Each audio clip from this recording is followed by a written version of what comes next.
With some simple stitches and just a few rounds, you too could be making these gorgeous scrunchies. This is a pattern you can find for free on my blog, and you can also find it as an ad-free PDF. I'll leave links in the description box below for you. The Sweet Pea Scrunchie pattern comes in two different sizes. We have the mini and the maxi. I'm going to show you both in this video tutorial. I am using Yarn Smith's Cotton Aran, which is 100% cotton worsted weight yarn, and I'm going to be using a 4.5mm hook for this pattern. You are also going to need a hair tie, so I have these hair ties here which were really cheap. They came in a pack of 50, so you can be making loads of these. You will also need a pair of scissors and a darning needle for sewing in your ends. I'll leave everything, including the colours that I've used, in the description below, so please make sure that you go and check that out. Grab everything that you need and let's get started. So we're going to begin by taking our main colour and creating a slip knot, and you can do this in whichever method you prefer. Go ahead and insert your hook. And we're going to start by working straight around our hair tie. So we have our slip knot on the hook, and we're going to begin with a standing double crochet, which is a standing single crochet in US terms. So what we're going to do is we're going to insert our hook straight in to the hair tie. Yarn over and pull up a loop. You'll have 2 loops on the hook, and then yarn over, pull through both of those loops on the hook. And there we have our very first stitch. So we're going to work a further 39 double crochets, which is US single crochets, around this hair tie. So our next stitch will just go straight in to the hair tie, yarn over, pull through. You'll have 2 loops on the hook, and then yarn over, pull through both loops on the hook. So that's our first of our 39, and then 2 and 3. Notice that I'm not working over the tail end here. It just really doesn't work in this instance, because if you lay it down and you stretch the hair tie, then it actually comes out of the center of the hair tie anyway.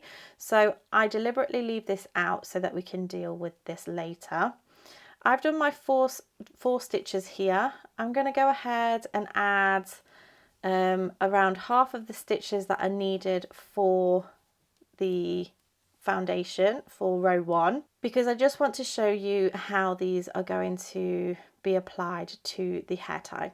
So carry on with your stitches, and then I'll meet you back in a second to show you what it's going to look like when you've added around half of your stitches. So here I have half of my stitches, and you can see that it's taking up the majority of the hair tie.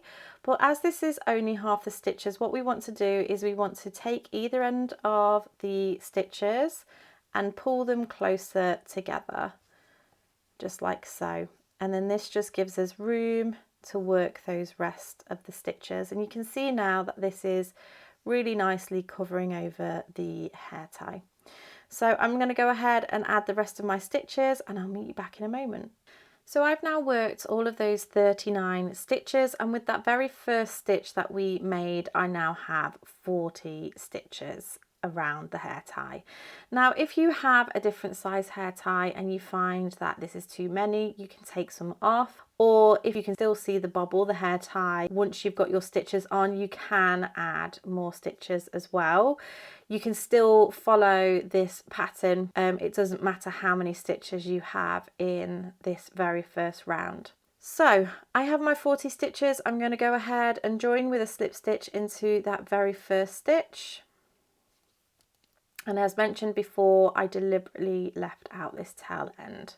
So now for round 2, I'm going to chain 2. This is going to count as a half treble, which is a US half double. And we're going to work another half treble US half double into that very same stitch. So we're going to yarn over and insert into that same stitch, yarn over, pull through. You'll have 3 loops on the hook, yarn over, pull through all 3 loops on the hook, like so. And then we're going to work 2 stitches into every stitch all the way around. So those half trebles, US half double crochet, yarn over, insert, yarn over, pull through, yarn over, pull through all 3, and then into the same stitch, yarn over, insert, yarn over, pull through, and yarn over, pull through all 3 loops on the hook. So we're going to take our stitch count from 40 to 80. We're doubling our stitch count in this round, and this is going to cause it to have this wavy effect. So go ahead, pause the video, work that all the way around, and then meet me back once you're ready. So I've now worked my way around. I'm going to join with a slip stitch to that very first stitch, which was actually the chain 2. So join into the top of the chain 2, like so. Now if you're making the mini version, which is this one just here, or these here, then you are going to skip this next round that I'm about to show you and go to the final round just here. So they are actually the same. The final rounds are made the same for the mini and the maxi. So as I say, if you're doing the mini, then fasten off here, and then if you're doing the maxi, then we're going to continue with round 3. So round 3, we're going to chain 2, which counts as a half treble, and then work a half treble into that same stitch, which is US half double crochet. And we're going to do exactly the same all the way round. We're going to work 2 stitches into each stitch. So again, we're going to double the amount of stitches that we have in this round, and we're going to go from 80 stitches to 160 stitches. So go ahead, pause the video, work your way round, and then meet me back once you're ready. So now you've worked your way all the way around, you're going to join with a slip stitch into the top of that initial chain 2 from the rounds, and then you can go ahead and fasten off.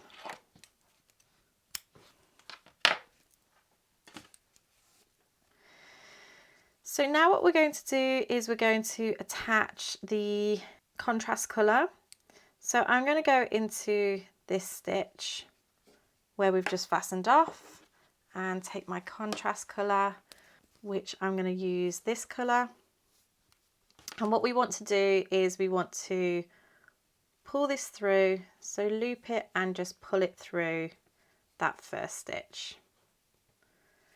We're then going to chain 2, 1 and 2, and that counts as a slip stitch and a chain 1. We're then going to find that next stitch and do a slip stitch. So we're going to insert our hook, yarn over, pull through and pull through for a slip stitch, chain 1, slip stitch and chain 1, slip stitch and chain 1. And this creates this beautiful braided effect. So this is what we're going to do in every single stitch all the way around. Whether you're doing the mini or the maxi, it's exactly the same. This final round is the same. So slip stitch, chain 1, slip stitch, chain 1. You're going to pause the video, work that all the way around until you've done your last slip stitch and chain 1, and I'm going to show you how we'll finish off this round. So I've now worked my way around. I've done my slip stitch and chain 1 in that last stitch. I'm going to go ahead and fasten off the yarn, and what I'm going to do is I'm going to join to the beginning of the round through that very first stitch. So I'm just going to pull down on this tail end,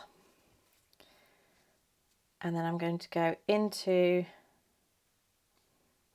that first stitch and pull it through, and then go into the center of that last chain 1. So we're doing an invisible join. Now what I'm going to do is I'm going to take this tail end and then go around the top of that last round. And I like to do the rule of 3, so I go one way,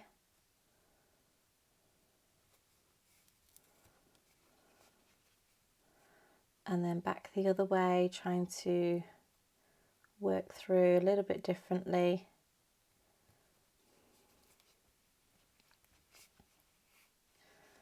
And then back the other way.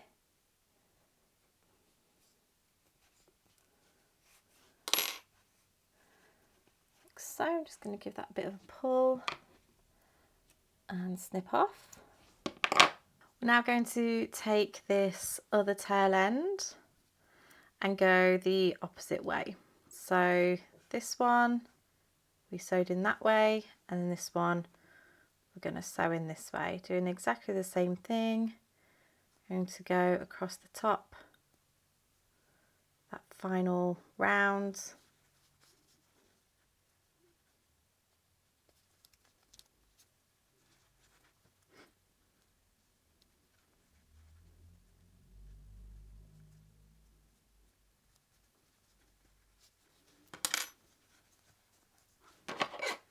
And fasten off.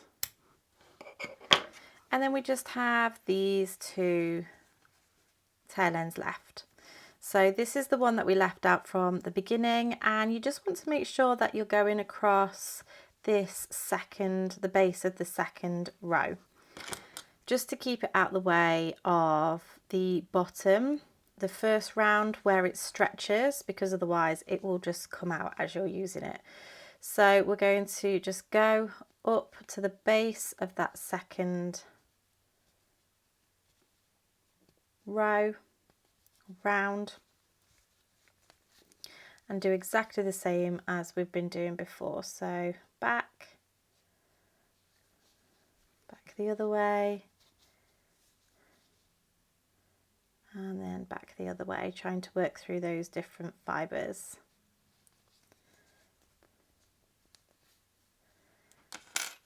Like so.